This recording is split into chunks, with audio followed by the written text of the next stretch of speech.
Hi, and welcome back to the channel. Today we're updating two recent stories of missing persons who have now been found. Before we get to the updates on Kiely Rodni and Chrissy Powell, if you would give the video a like and subscribe to the channel, it would be greatly appreciated. And now, updates to the scareful stories of Kiely Rodni and Chrissy Powell. Kiely Rodni was just 16 years old when she went missing in the early morning hours on August 6, 2022, after attending an end-of-summer party at Prosser Family Campground in the Tahoe National Forest in Truckee, California. Kiely sent a text to her mom around 11:30 p.m. saying that she was planning on leaving the party in about 45 minutes and that she would be coming straight home, but Kiely never made it home and was reported missing later that morning. Despite there being hundreds of teenagers and young adults at the party, no one remembers seeing Kiely leave the party. A few of her friends told police that, like many of those in attendance, Kiely had been drinking at the party. One friend even said that Kiely was drunk and that she didn't think Kiely would have driven in that condition, and that she thought Kiely planned on staying overnight at the campground. Along with Kiely, her car was missing. Kiely drove a silver Honda CR-V. Search teams leapt into action and began scouring the campgrounds and surrounding area for any signs of Kiely or her car. Cell phone data was looked at, and Kiely's phone last pinged in the area of the campground at 12:33 a.m. The party location was right next to Prosser Lake Reservoir, and so many theorized that Kiely may have mistakenly driven her car into the lake. There is a boat launch in that area, and many times people who are driving in the dark will mistake a boat launch for a road because the water ends up looking like a road, and by the time you realize it's not, your car is being taken underwater.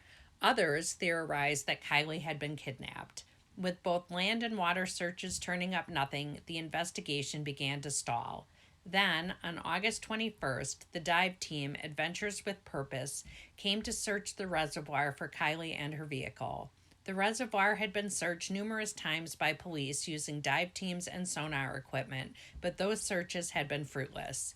Adventures with Purpose searched the reservoir for approximately 35 minutes before locating Kiely's car underwater. The Honda CR-V was located about 55 feet from the shore and in around 14 feet of water. How were Adventures with Purpose able to locate Kiely so quickly when official searches had failed? According to them, police missed her because of their lack of expertise and communication. The group is consistently searching bodies of water for cars, whereas police may only use sonar equipment once or twice a year. And that familiarity with how sonar images display can mean the difference in finding a recently submerged car and passing right over it. Adventures with Purpose shared pictures of what a car looks like when it's been underwater for years, compared to one that has only been in the water a few weeks. When sentiment has built up, the cars look far more like cars, whereas sonar hitting a newly submerged car will look more like a bright light near a shadow, and to the average person, the image will not look anything like a car. It makes you wonder why police departments don't request assistance more from experienced sonar teams when they do need to perform underwater searches. Diver Nick Rinn with Adventures with Purpose dove down and found the car upside down with Kiely in the back of the vehicle. He thought that her not being in the driver's seat was suspicious, saying, "She's in the back of the vehicle. She's not in the driver's seat. It looks suspicious to me." I personally don't find her being found in the back all that suspicious or surprising, because if your car is sinking and it's sinking the front of it first because that's where the engine is and that's where it's so heavy, then you're trying to get out, you may keep moving back in the car where there's still air. Add to that the panic that you'd be feeling, and you might not be thinking the straightest. Your single instinct, even more so than escaping, may be to get air, which would be at the back of the vehicle. Add to that if you're drunk, and holy cow, I can't even begin to imagine that you might not be thinking totally rationally. What I did find a little more suspicious is that the passenger side window was blown out and the rear driver's side window was found halfway down. Could Kiely have tried breaking the passenger window, or did that break when the car flipped over?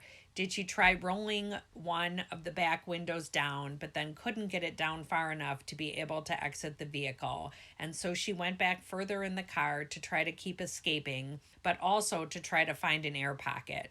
Adventures with Purpose investigator Doug Bishop commented that they found the idea of Kiely moving to the back suspicious, saying that you're not going to crawl into the back and climb under a seat.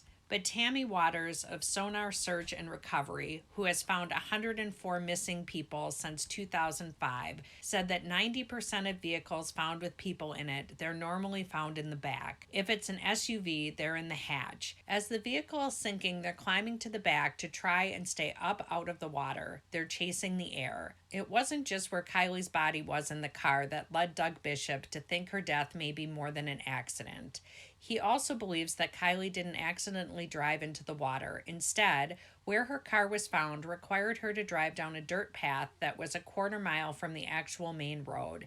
Even if she had been drinking, would she not have realized she was no longer on the main road? In order to get on the dirt path, she would have needed to make a sharp left turn, and would she have been able to maneuver that turn if she had been very inebriated? It will be a while before we find out any more information on what possibly happened to Kiely. The sheriff's office has stated that they will not be updating the public on the investigation until November. While many have praised Adventures with Purpose, not just for finding Kiely, but also their success in solving 24 cold cases in the past 2 years, there has been criticism of them as well. Unlike many dive search and rescue teams, Adventures with Purpose is a for-profit group, leading some to accuse them of profiting from tragedy and death. In the Kiely Rodni case in particular, some disliked how the team announced their find of Kiely on Facebook before the police had even arrived on the scene and before they had confirmed that the body in the vehicle was that of Kiely. And others found the comments about suspecting foul play to be highly inappropriate. It is one thing maybe to help locate missing people and another to insert yourself into an active investigation. When you think, though, about how Kiely may have remained missing for months, years, and maybe even decades without the help of Adventures with Purpose, it's hard for me to criticize what they're doing, but I can understand why some people may. What do you think about the work Adventures with Purpose does? Do you think Kiely was the victim of foul play or a teenager who thought she was okay to drive when she really wasn't? Hopefully the police are doing a better and more thorough investigation into how Kiely died than they did with their searches for her. While Kiely's death is still being investigated, the San Antonio Police Department has closed the case of Chrissy Powell, ruling her death accidental. Authorities determined that Chrissy died from hyperthermia with complications from alcohol intoxication. Chrissy was last seen on doorbell footage leaving for work at 10:35 a.m. on July 5th. She was running late and had left her cell phone behind in the home. When she didn't arrive at work and never returned home, her mother reported her missing. On July 23rd, a security guard at the Hubner Oaks Center Mall, which is about a 10-minute drive from Chrissy's home, but in the opposite direction of her work, reported a vehicle that had a foul odor emanating from it. When the guard went to more closely check out the car, he found Chrissy's deceased body in the passenger seat.